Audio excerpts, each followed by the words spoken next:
que a paz do Mestre Jesus se estabeleça cada vez mais firmemente entre nós.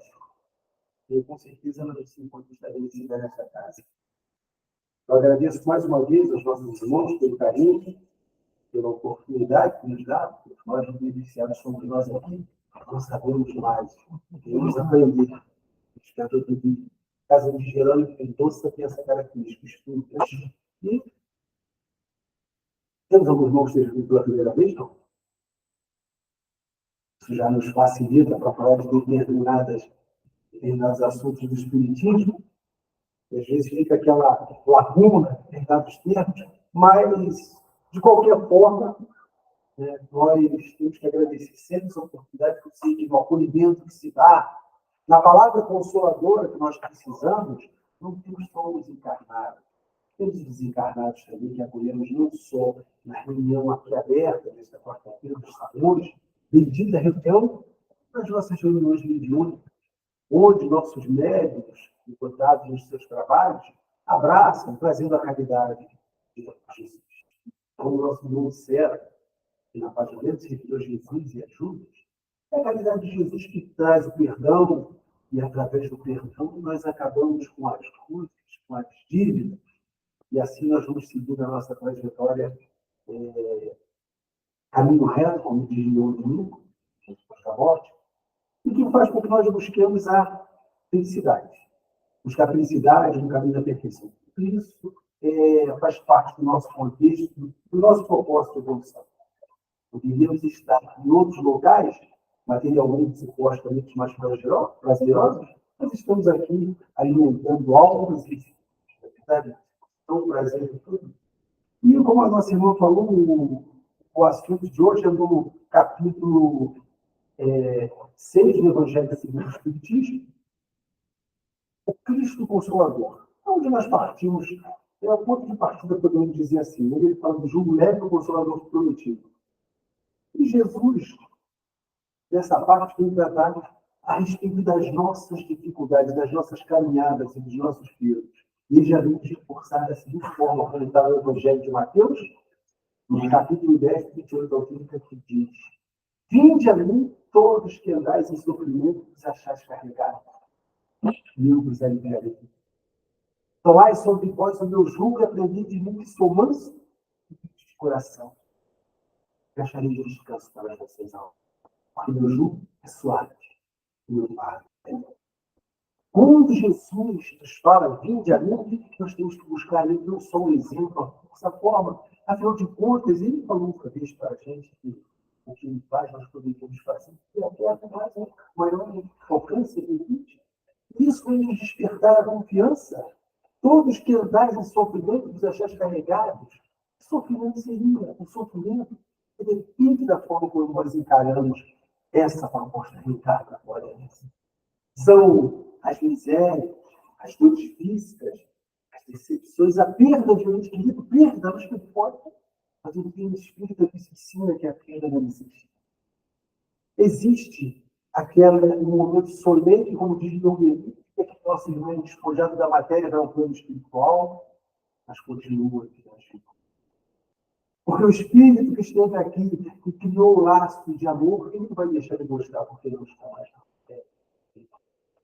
Jesus felicidade do amor maior, quando ele fala que os seus irmãos, suas irmãs são todos aqueles que fazem a vontade do Pai, e que só através das reencarnações nós vamos ampliando esse parentesco espiritual, outros laços de amor vão se reforçando.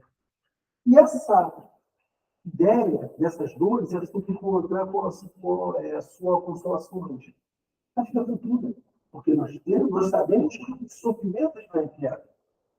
Segundo ele, é duradouro. Mas o sofrimento, nós passamos as nossas fases difíceis, mas elas vão se modificar porque elas são as vicissitudes.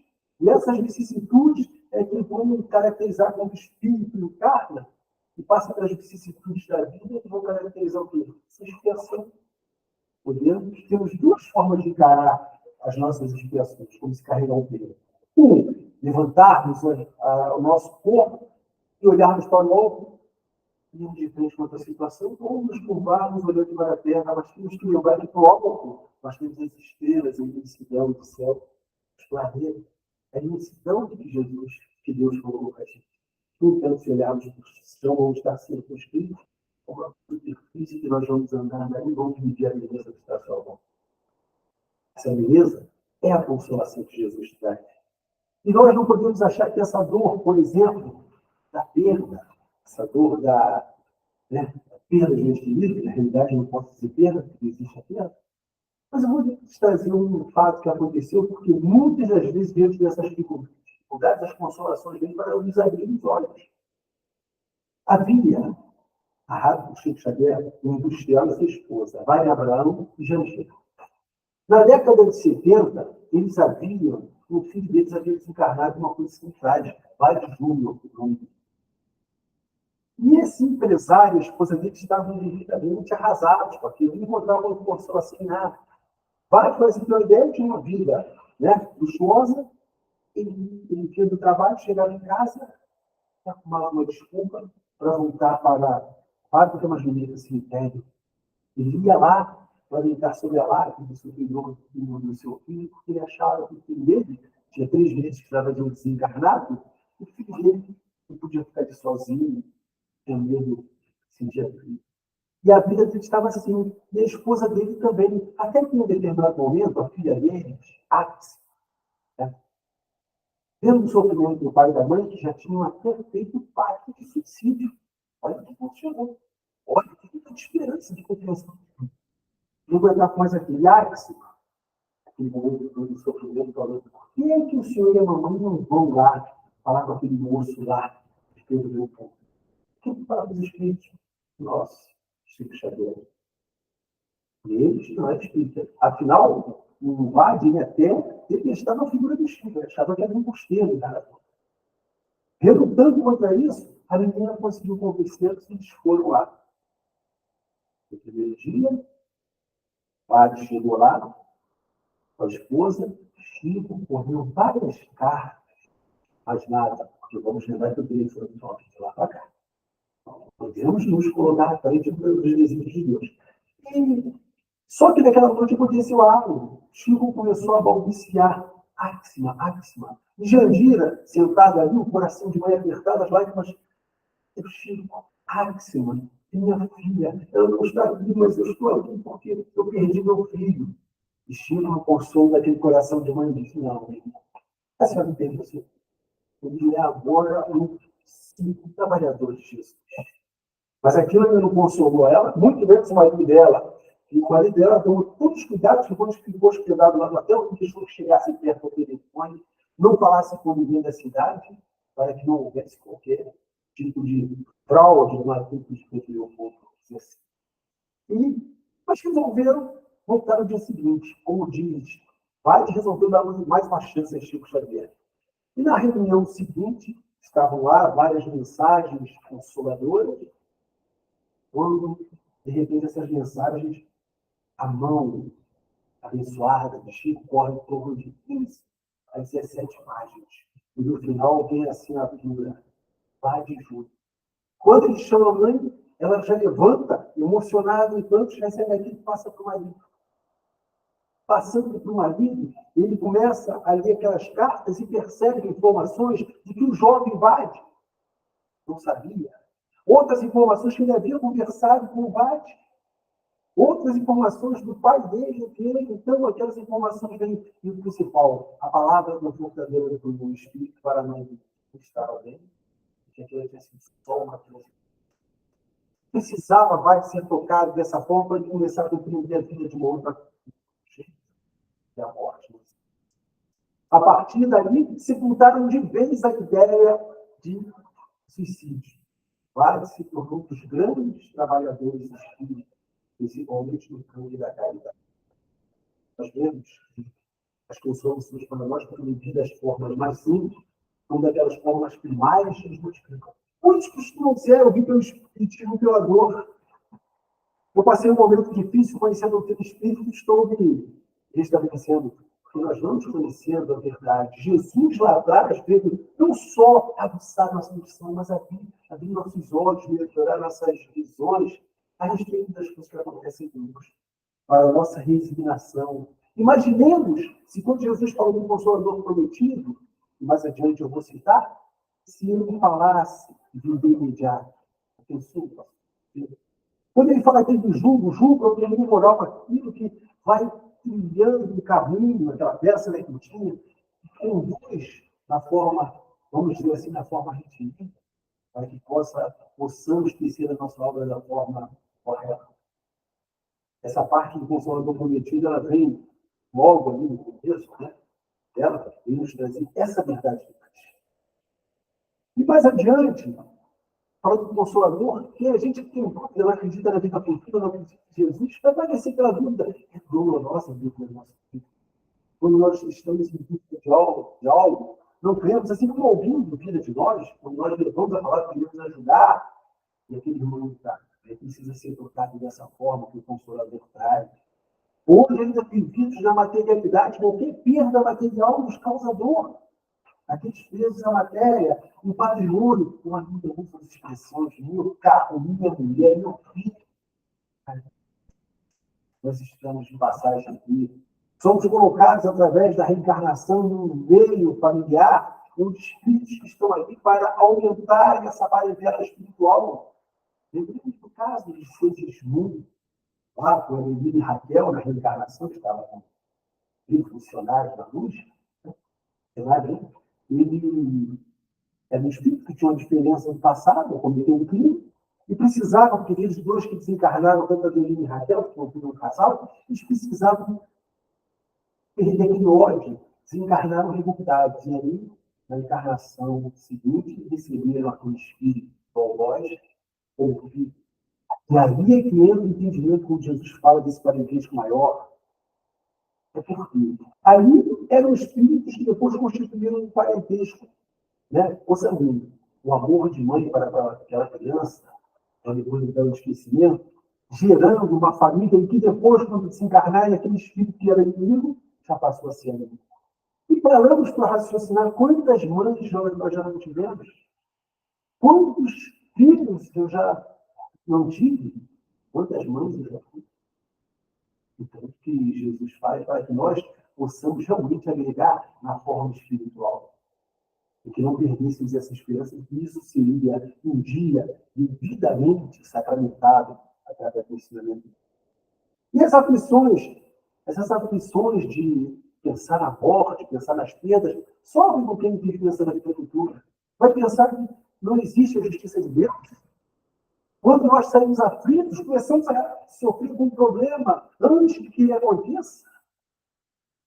Pesa muito para nós. Mas quando nós temos a confiança em Jesus, quem daqui não é um ambiente suave, saudável, um ambiente sublime como esse que sai uma outra atmosfera, nós estamos recebendo a espiritualidade do trabalho. Estamos atuando para nós. E esse sentimento que nós temos, isso aí vai depender de uma condição que pode ser nossa, como diz o Evangelho. A assistência é a felicidade que Jesus promete aos filhos. Essa assistência que ele promete numa prece, sermão.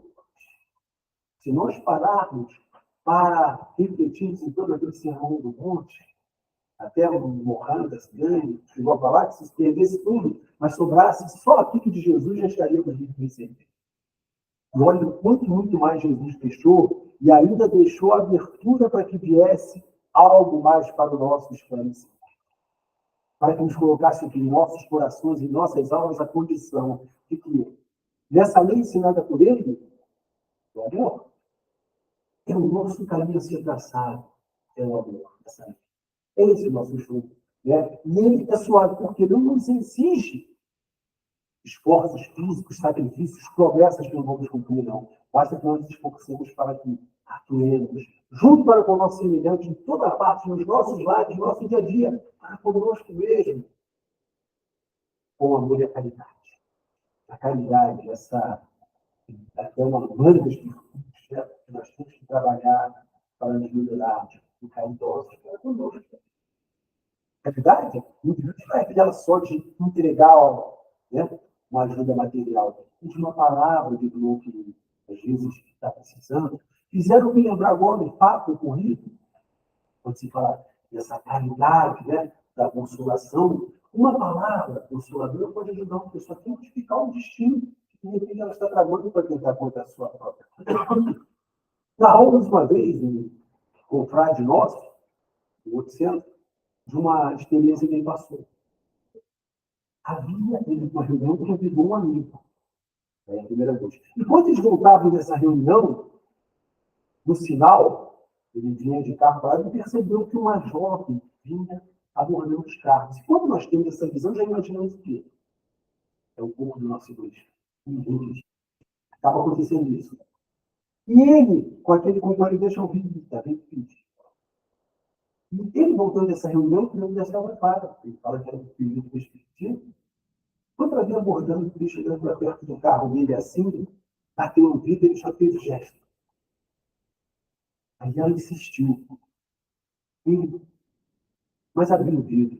Quando ele abriu o vidro, eu falei, não, senhor, eu não quero dinheiro, não quero nada não. Porque eu conheci o senhor, assisti uma palestra do senhor num lugar calmo. E eu gostaria de saber onde é que o senhor vai falar de novo, para eu poder assistir novamente. Quer dizer, a palavra consoladora dele marcou aquela jovem que estava ali. Mas nos nossos momentos de fraqueza, de vigilância, nós cometemos esse tipo de coisa todo dia. Nós somos acercados de pensamentos que nós temos que trabalhar como espírita deve, dominar nossas más tendências, o nosso esforço puro para buscar a nossa perfeição. Nós vamos seguindo aqui. E Jesus veio trazendo todo esse aparato atualmente, à medida que se pudesse esclarecer a inteligência e o conhecimento ainda era propício de falar. Ele não poderia falar tudo, simplesmente. Ele não podia falar abertamente de reencarnação, de espírito já avançado, mas ele deixou a seguinte mensagem, o Consolador prometido, no capítulo 14 do Evangelho de João, 15 e 17, e 26. Palavras do Cristo diz assim: me amais, guardai os meus mandamentos. E eu rogarei ao Pai e vos dará outro Consolador para que fique eternamente convosco. O Espírito da verdade, a quem o mundo não pode vir e receber porque não conhece, mas vós o conhecereis. Ele estará convosco e ficará em vós. Mas o Consolador, o Espírito Santo, que eu disse, que o Pai enviará em meu nome, vos ensinará todas as coisas e vos fará lembrar de tudo que eu vos fiz. Todas essas palavras do Mestre, Jesus promete outro Consolador. 18 séculos depois, todo aquele preparo, desde a Assembleia, que narra em cartas e crônicas, onde o Napoleão, elevado de som até a presença de identidades venerantes, Jean Hus, encarnaria em Allan Kardec, mas esse anúncio, 18 séculos depois, viria o Consolador prometido, e através do Espírito da Verdade, o manifesto de espíritos superiores, que viria para apoiar aquele trabalhador outrora indicado na obra Brasil, Coração do Mundo, Pátria do Evangelho. Quando nós lembramos falando de Serra de Menezes, vamos reportar lá, quando ele falava do preparo, que o mensageiro já teve que receber diretamente de Jesus, que ele é Kardec, para o suporte da religiosidade que nós temos no dia russitano, que nasceu em 1860. E aqueles que apoiariam depois, abrindo de Flamarion, que viria juntos, mostrar para a gente a grandeza, para que nós soubéssemos que, através da reencarnação da melhora, poderíamos buscar outros mundos. Jesus falaria das diversas moradas para. Em 1846, viria João Beni para cuidar do trabalho filosófico, consolidador, continuador, divulgador e defensor do Espiritismo. Em 1857, junto com o ano do Livro dos Espíritos, viria Gabriel de Lane, filho de Alexandre de Lane, Kardec, decidiria para dar o respaldo científico. E através desse respaldo científico que Jesus iria abranger mais, esse respaldo científico do Espiritismo que viria a nossa primeira obra, trata da parte científica. Da parte científica não filosófica. Os médicos é a parte científica. Primeiro, ele mostrou as pessoas, depois os mecanismos que vão fazer essa ligação. E nós sabemos que a ciência espírita é baseada na relação que demanda do mundo material, do mundo espiritual com o mundo material. Esses ensinamentos é que nós estamos utilizando para a nossa moralização, conforme o Evangelho está sendo falado. e manifesta os espíritos superiores responsáveis pela codificação, o espírito da verdade. Cabe lembrar que a doutrina espírita não é a doutrina que saiu da cabeça. Não sabe. Esse Consolador prometido, na verdade, ele se manifestou através do Espírito da Verdade para Alain, então professor Rivaia, no dia 25 de março de 1955. Quando ele trabalhava em sua casa, a Rua dos Mártires, número 8, escritor das batidas da Bíblia. E ele começava a escrever, as batidas se tornavam mais intensas, até que em determinado momento ele voltou para procurar o estatuto e se achava nada. Por volta das 22 horas, a sua esposa, a adorável Gabi, chegou isso tudo também. E outro fato interessante. A manifestação espiritual, os dois perceberam, porque nem sempre é assim, o espírito pode aparecer para você, uma manifestação, eu não tenho. E os dois estavam sincronizados. Veja a importância de Gabi na vida e no trabalho espírita. E ele, escutando aquilo, foram dormir. No dia seguinte, ele ficou preocupado e curioso. Ele estava participando de reuniões na casa, né, do senhor Budana, com as suas filhas, né, e resolveu, no dia seguinte, perguntar o que acontecera lá. Narrou o fato do senhor Budana e sentaram à frente e falou: de que se tratava? O senhor Budana falou: trata-se do seu espírito familiar. Até naquela ocasião, nós não tínhamos as diferenciações entre aqui estava o primeiro espírito familiar. Cada coisa que ele queria. O senhor Bruno falou para ele, que já tinha uma média próxima, quiser saber, está aqui, é só perguntar aqui. E transcorreu um diálogo breve. Primeiro, ele perguntou, agradeceu ao espírito familiar pela assistência que dava, perguntou o que queria. E foi claro ali, olhem a responsabilidade que é o ensinamento. É que o espírito não estava satisfeito, acontecia algo, ele estava escrevendo algo que não estava correto em relação ao que, né, ele via a doutrina. E ele falou que mas o que te agradava? Me desagradava, meu caro irmão, era só aquele trecho, era um capítulo inteiro. Ele falou: tratava-se de tudo aquele capítulo. Olhe melhor e refaça-o novamente. E aí o professor Rivaio, até então, olhou aquele capítulo novamente e repete. E aí continuou a curiosidade humana. Ele perguntou ao espírito de quem ele tivera sido, se tinha sido uma autoridade importante, uma personagem importante na Terra. O espírito disse: para ti, por sua verdade, estaria à tua disposição, todo eles, quarto de hora, para auxiliar. Nem isso ele foi cumprido, porque aos poucos foi afastando para que o professor Rivaio pudesse caminhar até que viesse a luz do mundo. Então, nós vemos que, nesse ensinamento, deixa claro para nós o controle universal do ensinamento dos espíritos. Nós não podemos fazer isso.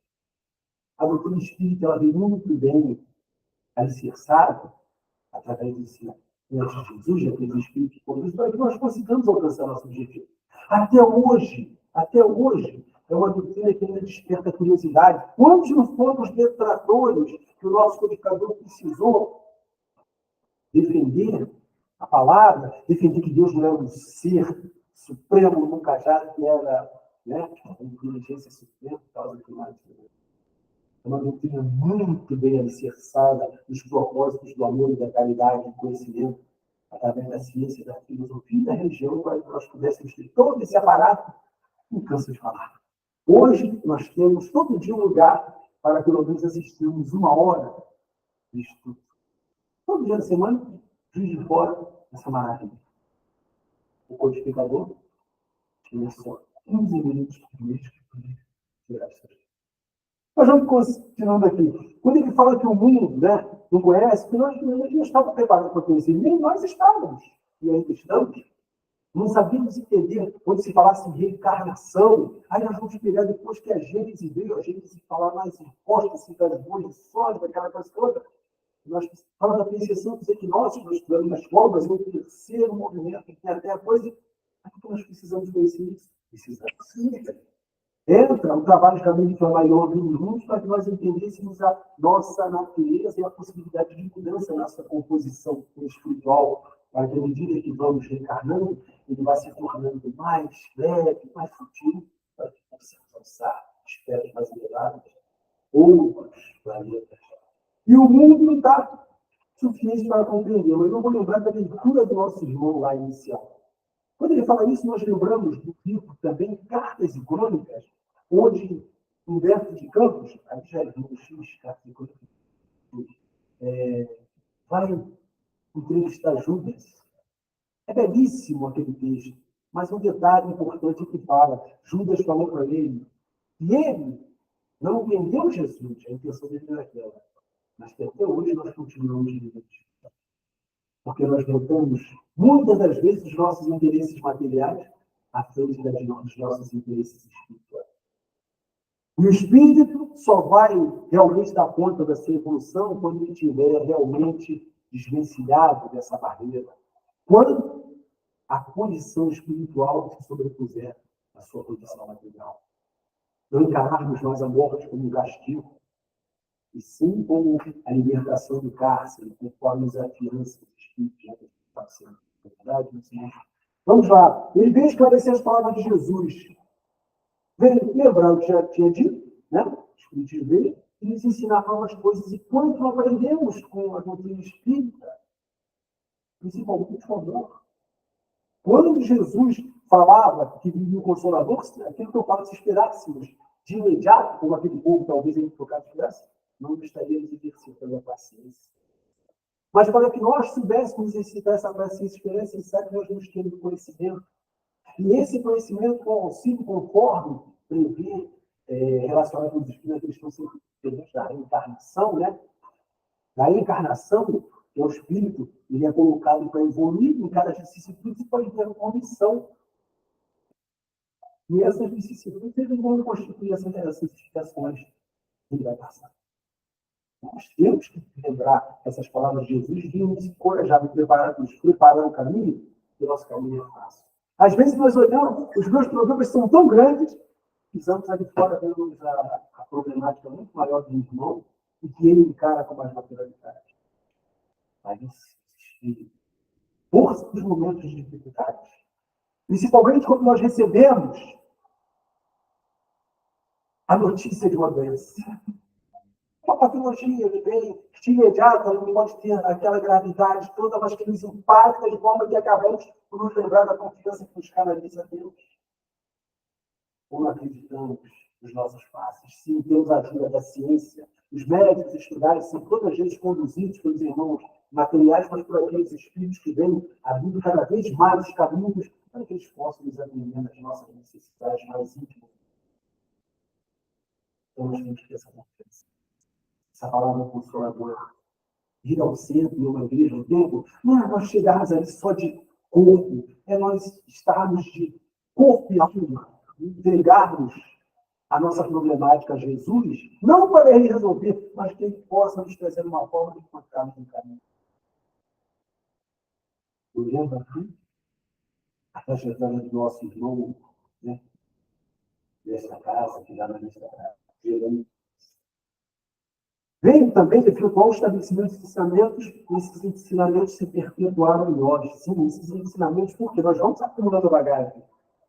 Esse consolo vem, vamos acumulando, porque senão está em justiça de Deus. Eu simplesmente, nós passamos esse período aqui, estamos aqui angariando as melhoras nas nossas reformas íntimas, e depois vai para a sepultura. Tá bom? E a bagagem moral intelectual que acumulamos, que a graça não destrói, leva ao corpo. É isso que nós temos que lembrar, nós somos passageiros. Mas durante essa nossa passagem, passamos o melhor.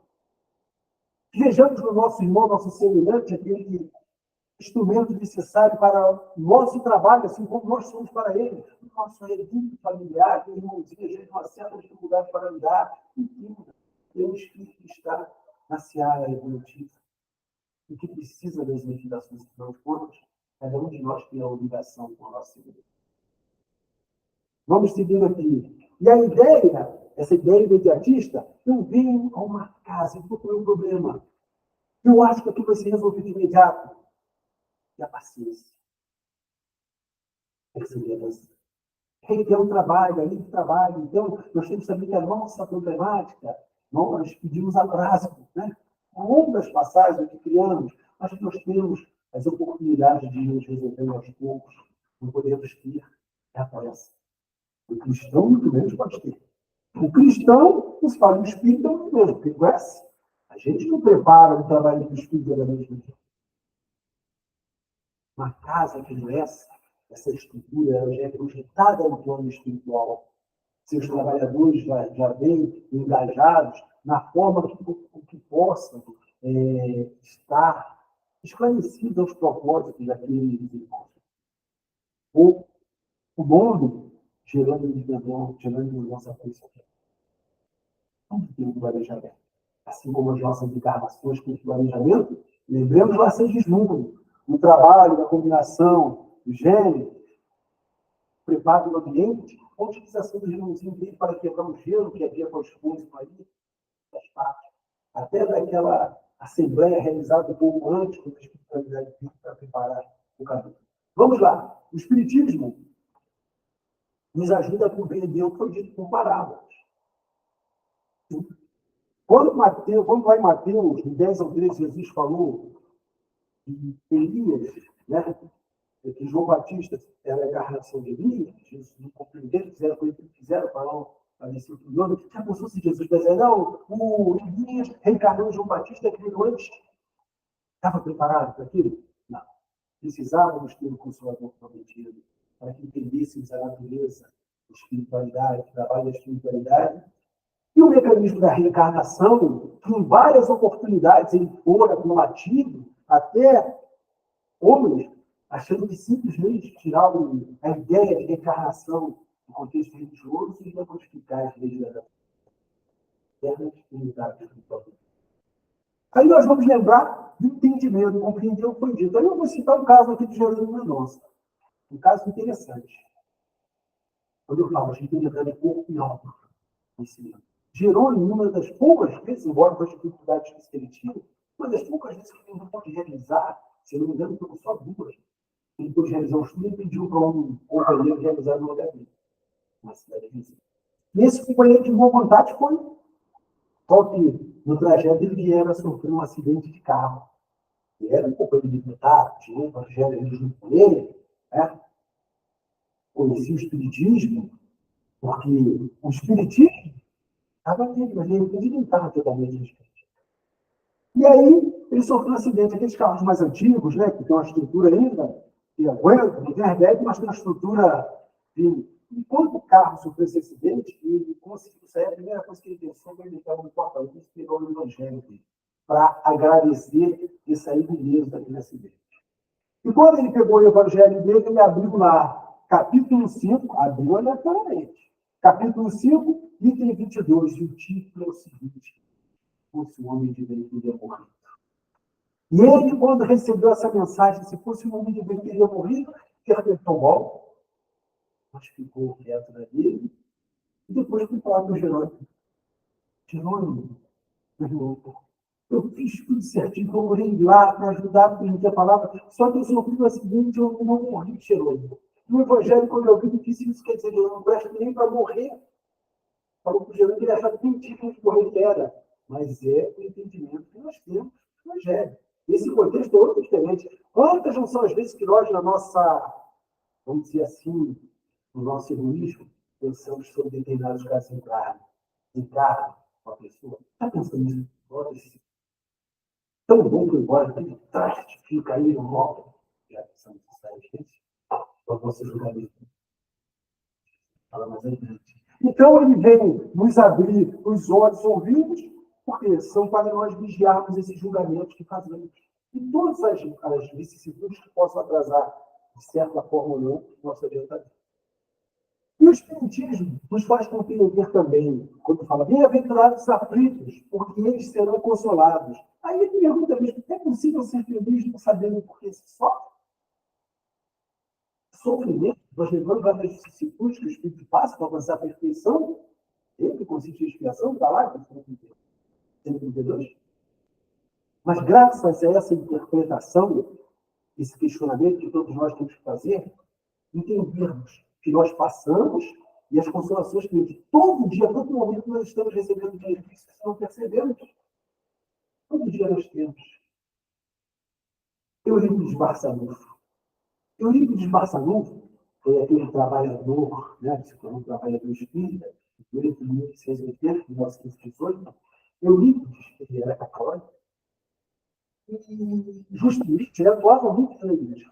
Só que ele tinha três problemas. Três problemas, não, eu não digo problema, alguns jovens falam problema. Eu digo que ele tinha três questionamentos. Um, a doença da mãe. A mãe dele tinha visões, e atrapalhava ela, tinha desmaios e tudo, principalmente quando ele ia para o Rio de Janeiro para fazer escola de medicina, ele abandonou até o curso para não fazer dela.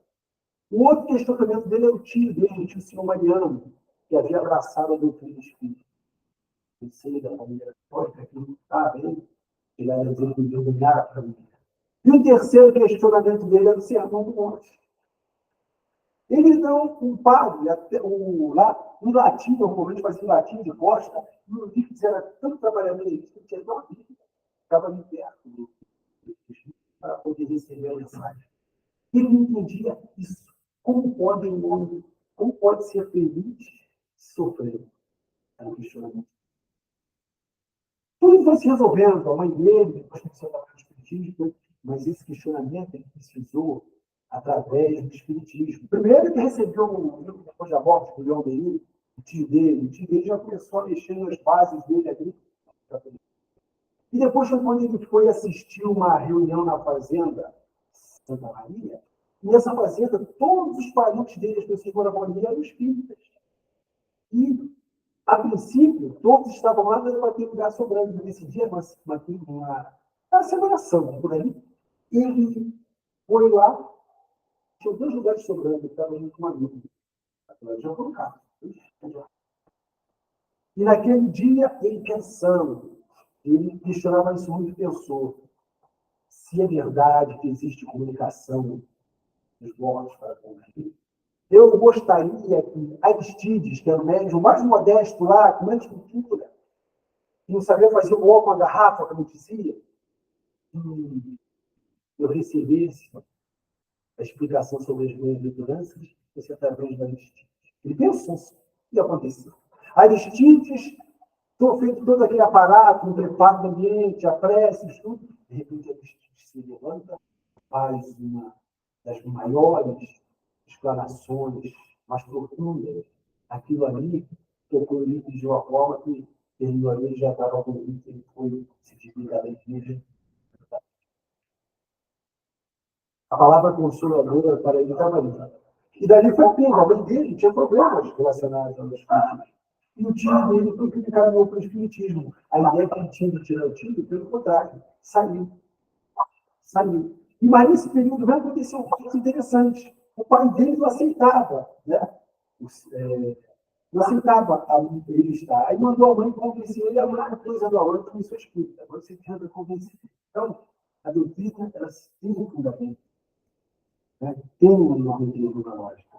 E nós temos que ver também a nossa condição das nossas provas e expiações. Nós precisamos ter consolações devido ao nosso planeta.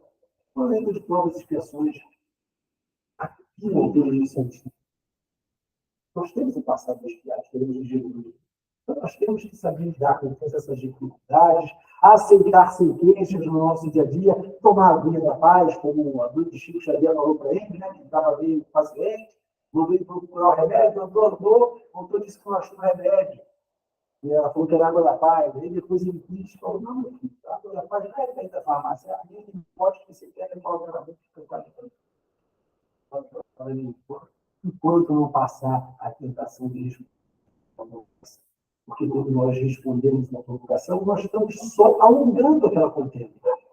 E nós sabemos que o perdão se dá, ou seja, o início do perdão se dá através, o início como é que se diz?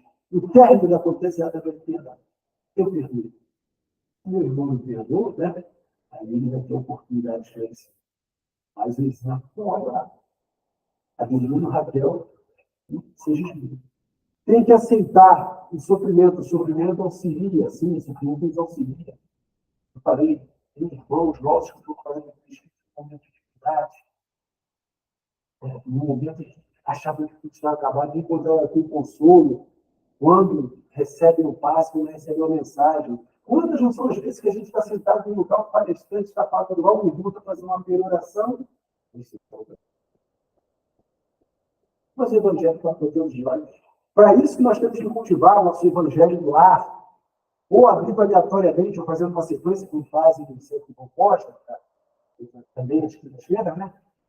Nós temos que cultivar isso, porque fazendo o evangelho lá, nós estamos convidando os nossos lares, os nossos irmãos de boa vibração, a presença de Jesus, 2 ou 3 reuniões.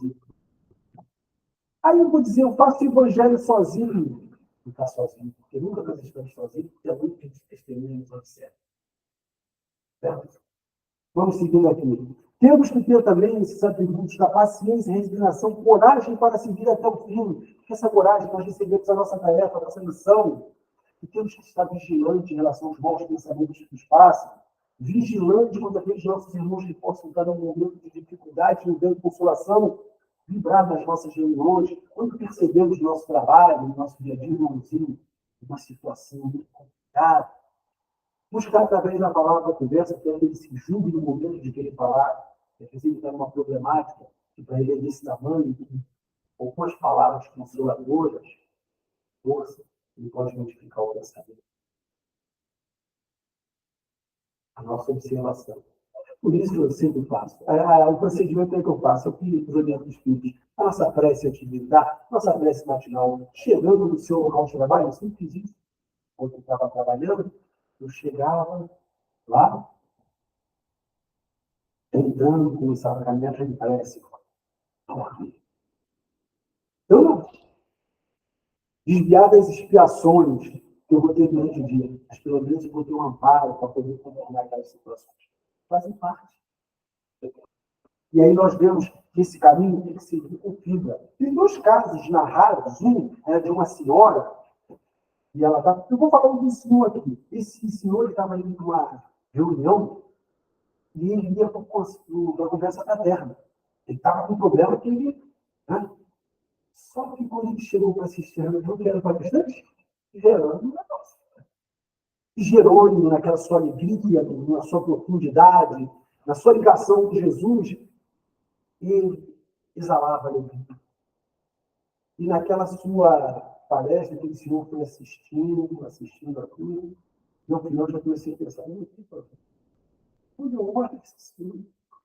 Aí no final, terminou a reunião, todo aquele aparato, o irmão trabalhando, chamou o moço que quer vir para a conversa fraterna para ele. O senhor está com problema? Ele tinha um problema não. Depois de assistir a palestra desse nosso irmão, por exemplo, já são essas. Ou seja, não foi só a figura do Jerônimo, foi o aparato espiritual que foi dado ali na volta para que ele pudesse realmente abordar a situação. O casal lá que o filho se encarnou, precisava passar por uma situação dessa para ter que contar sobre isso. É por isso que nós temos que nada acontece conosco por acaso. A vida de Jesus não por acaso. A doutrina espírita, por acaso, não existe. Verdade? E para ratificar todo esse aparato que está no nosso Evangelho, nós temos um texto do Evangelho de João, no capítulo 16, de 7 a 13, que me chama a atenção, e que nós vamos ver, onde Jesus vem ratificar o ensinamento dele, diz: todavia, eu vos digo a verdade, que vos convém que eu vá para que o Consolador venha, porque se eu não for, ele não virá. E quando não for enviado ele virá e convencerá o mundo do pecado, da justiça, do juízo. Do pecado, porque não creio em mim. Da justiça, porque vou para meu Pai e mais viverei. E do juízo, porque desde já o príncipe do mundo está julgado. Ainda tenho muito que vos dizer, mas vós por agora não podereis suportar. Mas como vier aquele Espírito da verdade que vos guiará por toda a verdade, porque não falará de si próprio, mas dirá de tudo que tiver ouvido, e Deus revelará. E ainda sabendo da gente, não deixa. É verdade. Dirá de tudo que tinha ouvido. A codificação não se deu vários espíritos, passaram pelo crime da razão, do espírito parado. Então, já Allan Kardec, para que pudéssemos trazer, devidamente amparado, vigiado, conforme o controle universal do ensinamento dos espíritos, que convém que eu vá, assim, a saída de Jesus tiraria aquela figura do homem que nós estávamos juntos, materializados. E talvez, se ele voltasse na figura humana, nós fizéssemos a mesma. Mas a igreja, saber de 18 séculos depois, de e ele chama atenção em 3 pontos dessa afirmação dele: do pecado, da justiça e do juízo. Do pecado, porque não crê em mim, ainda duvidando das exortações de Jesus. Duvidamos a todo momento até da nossa capacidade. Duvidamos do nosso. Passamos por tratamentos e o médico nos dá o remédio e nós não tomamos o remédio. Ele vai dar certo. O trabalho da cura física, Deus, do conhecimento de meses, depende também do nosso pensamento positivo. Para que possa ver. Da justiça, porque vou junto para meu Pai e no mais me vereis. Ou seja, alcançando esferas elevadas, Jesus cumpriu aquela tarefa. Ele teve que agir para retornar. Então, ele veio prestar essa caridade, nos trazer esse suporte. Aí depois de voltar meu Pai, não mais me vereis no diabo. Mas um dia alcançaremos a Jesus. Eurípides Barçalão se elevou e viu Jesus chorando pelo as esquerdas da terra, sem chorar. Jesus disse para ele: muitos da terra são nossos irmãos, né? Senhor, nosso amigo. Tudo por aqueles que conhecem o Evangelho e não votam. Nós vamos alcançar Jesus. E ele falou isso. E do juízo, porque ele fala que desde já o príncipe do mundo está julgado.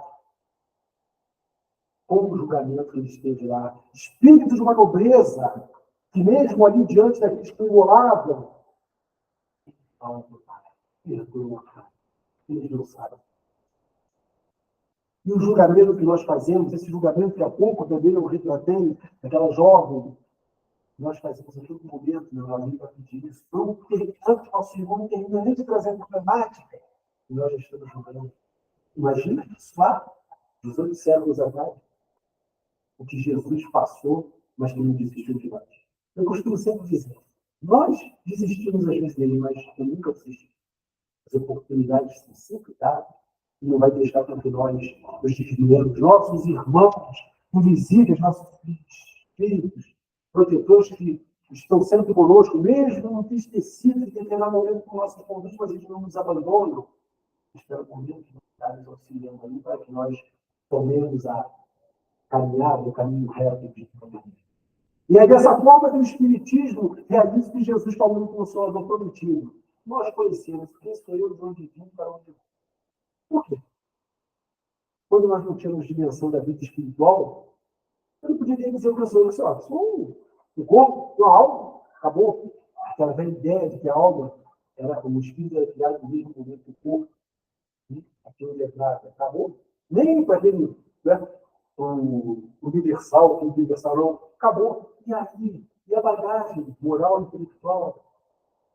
Quando o Espiritismo veio, começamos a dar a dimensão maior da nossa responsabilidade, da nossa relação aqui, ó, de detratores de Cristo em outra parte, em outra época, daqueles que estiveram lá no circo, lá em Lyon, entre o Rosa e Solange, jogando os cristãos naquela lenda, nós estamos lá. Aliás, ontem eu estava falando de uma outra casa, com uma celebração, foi sobre a tragédia do circo. Lá em Humberto de Campos, narrando, saber que nós não vemos que a justiça de Deus é uma mérito. E tudo se operar através de Jesus. Então, ele vem nos dizer, quem sou eu, de onde vim, para onde vou? Conhecer as coisas, sim, conhecer as coisas. As obras que eram cadenciadas de Paulo que não desse o aparato filosófico, o aparato científico, o aparato religioso, e consolidando todos os atributos que nós precisaríamos através do céu e do inferno, né? A Gênese, ampliando mais o conceito de Gênese, tá? E muito depois ainda, já, obras póstumas, teve transformações interessantes, quando a própria Brigitte deu continuidade, em 1890, já tinha desencarnado, mas essa obra em 1890, informações importantes como ele veio ratificar, a minha informação veio, a pergunta que ele tinha feito aos espíritos que têm quando ele morresse, imediatamente. Com todas as características de tudo de igual, e eu deixei essa pessoa de dois. Então, a doutrina, o ensinamento de Jesus, evitar Ele está realmente estribado nas leis da natureza. Lembrar os princípios, porque estamos na Terra, os verdadeiros princípios de amor, caridade, fé, perseverança, principalmente, né? Os Espíritos nos orientam, lá na pergunta 913, como o radical de todos os vícios que nós possuímos. É o egoísmo. E se nós formos ver o egoísmo, dedicam-se todos os vícios, todos, não tem. Obrigado a todos, eu vou deixar para terminar. A vaidade, o orgulho, a inveja. Aqueles homens que tiveram a oportunidade de seguir Jesus como senador público, lembram-nos? Que tiveram a graça da cura da sua filha, mas quando Jesus, na preciosa oportunidade, chamou a seguir a caminhada, ele viu. Latinho, e master. E lembrando os verdadeiros princípios da lei, conforme Leon Denis, no livro Depois da Morte, coloca. Leon Denis, no seu contexto filosófico, teve um papel importante. Ele foi colocado como aquele capitão que deixaria os barcos no rumo certo. E se nós formos ver verdade, o Espiritismo não é só na França, principalmente aqui no Brasil, que são muito parte do Evangelho. Para que nós, como formos lembrar do princípio, as confusões que surgiram na doutrina, uns aceitavam os mitos científicos, sendo que aceitariam só o livro dos Espíritos do Tunete para aceitar o Evangelho, Bezerra de Menezes, o seu papel, né? Primoroso veio para pacificar através da liberação espírita brasileira. Defensor perpétuo, como presidente de uma federação espírita brasileira, defendeu o espiritismo nas diversas tribunas dos diversos eventos dentro do Brasil. E ele vem através dessas palavras. Fé, presta atenção, meus irmãos, é a confiança do homem em seu destino, o sentimento que o eleva à infinita posterdade, a certeza de estar no caminho que conduz à verdade. Essa é a minha fé. Quando se é verdade, é aquilo que satisfaz o espírito dos seus anseios, é caminhada direto ao Pai. A fé é a mãe de todo sentimento nobre e de tão grande ação. Sentimento nobre, até porque ela me reforça, e a minha fé. Nós não paramos para pensar uma vez no dicionário. Jesus falava do alto do monte. Todos escutaram. Tinha um giro com vocês. E eu só vim entender isso um tempo depois. Depois de muito estudo, tratava-se já dos efeitos físicos, porque isso aconteceu no esbarçamento. Porque todos aqueles trabalhadores dele lá, que foram estudar depois do Colégio Kardec, o Evangelho, ele falava e as pessoas escutavam. Crianças que já eram da idade idosa, agora, depois ele falava, a mãe falava, perguntava para a mãe, o que ele está falando dela? É o espírito que ele está falando lá. Então, o efeito de espiritualidade levando ao longe a palavra. Jesus falando lá do alto, todos escutavam porque a mensagem, a palavra de Jesus é como o sol, que ia para todos. Se eu estou embaixo, no local perto, eu vou buscar o sol. Pronto, as vitaminas, muito importantes para dar continuidade à minha responsabilidade, a esse importante instrumento de regeneração da criação. Então, esse sentimento de fé que nos move a tudo. E a resignação, que eu não havia falado aí, resignação diante das dificuldades da vida, que nós podemos achar que é problemático. Livremos de dificuldades. Que um dos momentos mais difíceis que possa acontecer para um pai, para uma mãe, o momento em que o espírito está como obsessor do seu filho. O espírito fala para ele que se ele separasse do seu filho, que eles estavam como a árvore e a planta parasitária, ele iria desencarnar. Mesmo assim, na maior das caridades, resignado com os desígnios da providência, ele proporcionou a bela libertação, não só do filho, como da filha. Ele em casa, ele estava desencarnado.